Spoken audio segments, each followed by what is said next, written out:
अलग अलग जग्याएથી परिणामों આવવાના શરૂ થયા છે, વલણ શરૂ થયા છે। લુણાવાડા નગરપાલિકા પેટા ચૂંટણી, લુણાવાડા નગરપાલિકાની પેટા ચૂંટણીમાં કોંગ્રેસના ઉમેદવાર આગળ છે। વોર્ડ નંબર 5ની લુણાવાડાની પેટા ચૂંટણી જે થઈ છે તેમાં કોંગ્રેસ આગળ છે। કોંગ્રેસ માટે શરૂઆત લુણાવાડાથી થઈ તો બોટાદ તાલુકા પંચાયતની ચોકડી બેઠક પર બીજેપીની જીત થઈ છે। પહેલી તાલુકા પંચાયતની બેઠક જ્યાં બીજેપીની જીત જાહેર થઈ છે, બોટાદ તાલુકા પંચાયતની ચોકડી બેઠક જ્યાં બીજેપીના ઉમેદવારની જીત થઈ છે।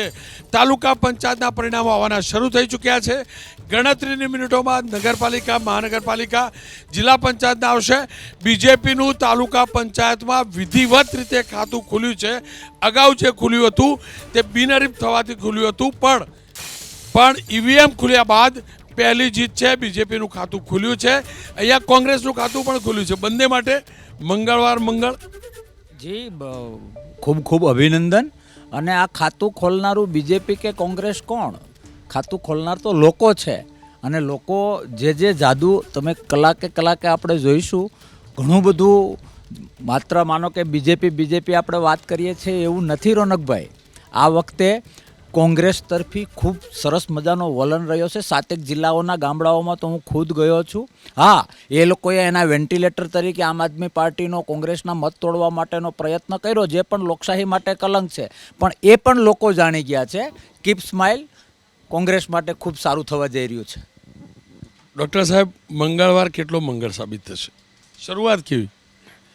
જો બોટાદમાં રિઝલ્ટ આવી ગયું છે અને બીજી જે સીટ આપે પેટલાદની ક્યાંક પેટા ચૂંટણીવાળી બતાવી, તો એમાં મતગણતરી ચાલુ છે। પણ બોટાદના પરિણામ ઉપરથી હું એક વસ્તુ ચોક્કસ કહીશ, પેલી કહેવત જે વેલ બિગિનિંગ ઇઝ હાફ ડન નહીં, વેલ બિગિનિંગ ઇઝ ફૂલ ડન। પણ મારે એક બીજી વાત કરવી છે। હમણાં કોંગ્રેસના બંને વક્તા કહેતા હતા જે 720 અનકોન્ટેસ્ટેડ સીટો આવી, રોનકભાઈ લોકશાહીમાં અનકોન્ટેસ્ટેડ સીટો આવી એ લોકશાહીમાં છે। કદાચ ચૂંટણી પંચના કાયદાઓ બદલાય તો વાત જુદી છે, પણ મારો પ્રશ્ન કોંગ્રેસને એટલો છે રોનકભાઈ કે કોંગ્રેસના 8,443 કેન્ડિડેટ લડી રહ્યા છે અત્યારે। 700 ને તમે 34 કીધી, 32 ટોટલ કોંગ્રેસની બીજેપીની થઈને, તો પણ 9,175 સીટ કોંગ્રેસની લડી રહી છે। સામે 10,005 સીટ છે। એનો અર્થ કે 830 સીટ પર કોંગ્રેસને પોતાના કેન્ડિડેટ પણ મળ્યા નથી। તો જે પાર્ટીને પૂરા 10,000 કેન્ડિડેટ મળી શકતા નથી, એ પાર્ટીને જનસમર્થન મળે પૂરેપૂરું એવું તમે કેવી રીતે અપેક્ષા રાખો છો? હવે જો 830 મળી ના શકતા હોય તો સ્વાભાવિક છે કે જે 720-22 કે જે કંઈ અનકોન્ટેસ્ટેડ થયા એ કોંગ્રેસના હાફ હાર્ટેડ કેન્ડિડેટ છે। એટલા માટે કે કોંગ્રેસના કાર્યકર્તા નહીં હોય, સંબંધોના આધાર પર ક્યાંક ને ક્યાંક અથવા તો ચોક્કસ પ્રલોભનથી ઊભા રાખ્યા હશે। અને એવા લોકો જેને ચૂંટણીની જમીન આટલી ખડકાળ છે, આટલી અઘરી છે, એ ભાન થયું હોય એટલે સ્વાભાવિક છે 2 દિવસમાં ભાન થઈ જાય। એનેસ્થેસિયાનું ઇન્જેક્શન થોડું આપ્યું કે 2 કલાકમાં ઉતરી જાય, પોસિબલ છે। એ જે ભ્રમનો એનેસ્થેસિયા કોંગ્રેસે આપ્યો હોય, કોંગ્રેસ એટલું થોડું અપક્ષ પણ પાછો ખેંચી લે, બીજો પણ પાછો ખેંચી લે। તમારા ઉમેદવાર જો સાહેબ, હું પ્રમાણિકતા દેખો, આ કોંગ્રેસનો નહીં, મારો પોતાનો આરોપ છે, બિનહરીફ થયા નથી, બિનહરીફ કર્યા। એ બિનહરીફ થવા માટે પણ કદાચ ફોર્મ ભર્યા હોય અને કોંગ્રેસે આપેલો એનેસ્થેસિયા 2 દિવસમાં ઉતરી પણ જાય, કારણ કે બીજેપી કરેલે ઉતરી જાય, ભ્રમનું વાતાવરણ ખીલી ગયું હોય અને અપક્ષ પણ ખેંચે છે, તો કાં તો પછી એક કેન્ડિડેટ લોકપ્રિય હોય અને બાકીના લોકોને ધ્યાન હોય કે અમે જીતી નહીં શકીએ। સાવલી નગરપાલિકા, વડોદરાની સાવલી નગરપાલિકા વોર્ડ નંબર 1માં બીજેપીની પેનલ આગળ છે। વડોદરાની સાવલી નગરપાલિકા, કેતન ઇનામદારનો જિલ્લો, કેતન ઇનામદારનો વિસ્તાર, ત્યાં સાવલી નગરપાલિકાના વોર્ડ નંબર 1માં બીજેપીની પેનલ આગળ છે। શરૂઆતી વલણ આવવાના શરૂ થઈ ચૂક્યા છે। 2 પરિણામ આવ્યા છે, એક બાય ઇલેક્શનનું પરિણામ આવ્યું છે। Ward number Rajkot, ward number 7, Rajkot ward number 7, એની અંદર બીજેપીની પેનલ આગળ છે। તમામ 4 ઉમેદવાર બીજેપીના તમામ 4 ઉમેદવાર આગળ છે. વોર્ડ નંબર 7 રાજકોટની મહાનગરપાલિકાની આ ચૂંટણી, વોર્ડ નંબર 7ના ચારેય ઉમેદવાર આગળ છે. અમદાવાદ ઘાટલોડિયા નવરંગપુરાની અંદર દાણી લીમડા કોંગ્રેસનો ગઢ, શૈલેષ પરમારનો વિસ્તાર, કોંગ્રેસની પેનલ આગળ છે, આખી પેનલ આગળ છે. રાજકોટની અંદર બીજેપીની 7 નંબરના વોર્ડમાં તો અહીંયા દાણી લીમડાની અંદર કોંગ્રેસની પેનલ આગળ છે. સાવલી નગરપાલિકા વોર્ડ નંબર 1 બીજેપીની પેનલ આગળ છે. શરૂઆતી વલણ અથવા તો પરિણામો ધીમે ધીમે આવવાના શરૂ થઈ રહ્યા છે. ટેલી થોડીક વારમાં બદલાશે.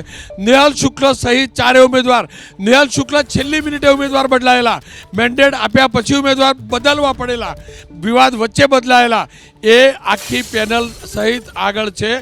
સાવલી નગરપાલિકા વોર્ડ નંબર 1ની પેનલ, વોર્ડ નંબર 1માં બીજેપીની પેનલનો વિજય થયો છે.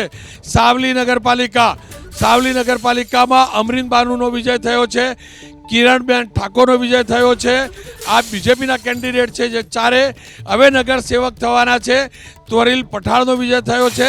સાવલી નગરપાલિકા પહેલી પેનલ મનીષ વસાવાનો વિજય થયો છે. પહેલી પેનલ તો જીતી ગઈ સાહેબ, સાવલીથી શરૂઆત.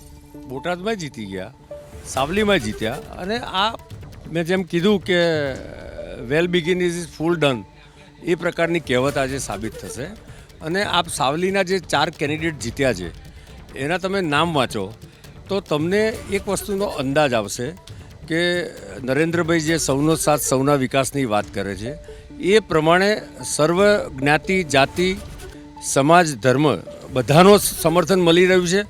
અને અમારો સર્વસ્પર્શીય સફળ પરિણામ આખા ગુજરાતમાં મળશે. દાતાની બેઠક ઉપર કોંગ્રેસના કાર્યકર્તાઓએ જે મતગણતરી કેન્દ્ર છે તે હોબાળો મચાવ્યો છે, પણ શૈલેષભાઈ પરમાર એમનો વિસ્તાર દાણી લીમડા ત્યાં કોંગ્રેસ આગળ છે. પેલા મજાર ઉપર જઈને પ્રાર્થના કરી આવ્યા હતા, પ્રે કરી આવ્યા હતા, સફળતા મળી. મેટર એ નથી, એ મેસેજ આપણે આપવા માંગતા નથી. લોકશાહી બિનસાંપ્રદાયિકને માંગી, પણ હું મારા બીજેપીના પ્રવક્તાએ જે હમણાં બિનહરીફ માટે વાત કરી, હું નાનો હતો ને ત્યારે મારા વડીલો મને શીખવાડતા કે ખુદે મારેલાનો ખરખરો કરવામાં બહુ શાણ પણ જોઈએ. મેં જ કોઈને મારી નાખ્યો હોય ને એનો હું ખરખરો કરવા જાઉં તો એમાં શાણ પણ જોઈએ, પણ એ શાણ પણ નકારાત્મક હોય, જે બીજેપી કરી રહ્યું છે. અને એ કોણ બિનહરીફ આપે? દાદાગીરી, રૂપિયા, તંત્ર, આવું ન કરવું જોઈએ. પ્લીઝ તમારા વતી હું બીજેપીને વિનંતી કરું છું કે લોકશાહીને ખોખલી કરવાનું રહેવા દો. મનીષ વસાવાનો વિજય થયો છે. શરૂઆત સાવલી બીજેપીનો વિજય, દાણી લીમડા અમદાવાદ લઘુમતી સમાજના મતદાતાવાળો વિષય. વોર્ડ નંબર 16 રાજકોટ કોંગ્રેસની પેનલ આગળ છે. વોર્ડ નંબર 16 આખી પેનલ આગળ છે કોંગ્રેસની. કોંગ્રેસના 4 ઉમેદવાર, એટલે રાજકોટમાં કટોકટી શરૂ થઈ ચૂકી છે. વોર્ડ નંબર 7 બીજેપી આગળ, વોર્ડ નંબર 16 કોંગ્રેસની પેનલ આગળ. રાજકોટ રસપ્રદ લાગશે? રસપ્રદ નહીં, બિલકુલ જીત તો બીજેપી કરશે, પણ આમાં રિઝલ્ટમાં કોંગ્રેસને ઘણું બધું હરખાવા લાયક આવશે અને આમ આદમી પાર્ટી પણ ખાતું ખોલશે. એટલે બિલકુલ ત્યાં થોડુંક કસમકસ દરેક પાર્ટીમાં રહી છે અને કોંગ્રેસે મજબૂતી રીતે, જે આપણે હર કોઈ જાણો છો કે એને પોતાને એક પણ ઉમેદવારને બિનવિરોધ નથી થવા દીધા, એનું રિઝલ્ટ દેખાશે. દિનેશભાઈ, સુરત ક્યારે દેખાશે? સુરત જો હમણાં શરૂ થયું છે, પોસ્ટલ બેલેટની ગણતરી શરૂ થઈ છે, લગભગ 1-1.5 કલાકની અંદર તમને પિક્ચર ક્લિયર થઈ જશે. સાવરણો ક્યાં દેખાશે કે કમળ જ દેખાશે કે પંજો કેટલો દેખાશે? સાવરણની સ્થિતિ જાળવી રાખશે. પંજો પણ અમુક વોર્ડમાં એને કાઠું કાઢ્યું છે, એટલે એનું બિલકુલ સાવ સીટો નહીં હતી, એને બદલે ખાતું ખોલાવશે એવી આશા છે. એટલે રાજકોટ એક ક્લિયર થઈ ગયું કે એક વોર્ડમાં બીજેપી તો એક વોર્ડમાં કોંગ્રેસ. એને આપ કેવી રીતે જુઓ છો? સૌરાષ્ટ્રથી આપ છો, રાજકોટને વધુ જાણો છો. 16 નંબર તે રાજકોટનો પછાત ગણાતો વિસ્તાર, રાજકોટ સિટીની બહારથી નવો ભળેલો વિસ્તાર, એ વિસ્તાર છે. અને અત્યારે લીડનું કેટલું માર્જિન છે એ કહી શકાય નહીં. સામાન્ય લીડ 5-7, 5-15 સિંગલ ડિજિટની લીડ હોય તો પણ લીડ તરીકે આપણે ડિસ્પ્લે કરતા હોય, પણ રાજકોટ ભારતીય જનતા પાર્ટી ગયા વખત કરતાં સારી રીતે જીતશે એવો મને વિશ્વાસ છે. રાજકોટ બાદ નવસારીની વાત કરી લઈએ. નવસારી નવી બનેલી મહાનગરપાલિકા છે. સ્થાનિક સ્વરાજની સંસ્થાની ચૂંટણીમાં કોંગ્રેસનું ખાતું ખુલી ચૂક્યું છે. ક્યાંથી ખુલ્યું મને ટેલી ઉપર જોવા મળશે, પણ ખાતું ખુલ્યું છે. બ્રેકિંગ ન્યૂઝ આવી રહ્યા છે ઇલેક્શનના બ્રેકિંગની અંદર.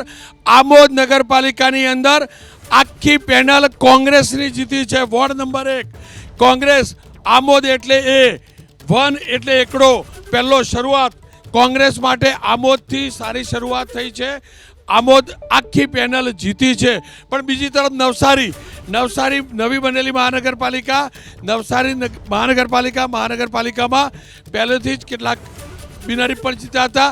ત્યાં 3 વોર્ડની અંદર બીજેપી આગળ છે. પણ આમોદની અંદર કોંગ્રેસની પેનલનો વિજય થઈ ચૂક્યો છે.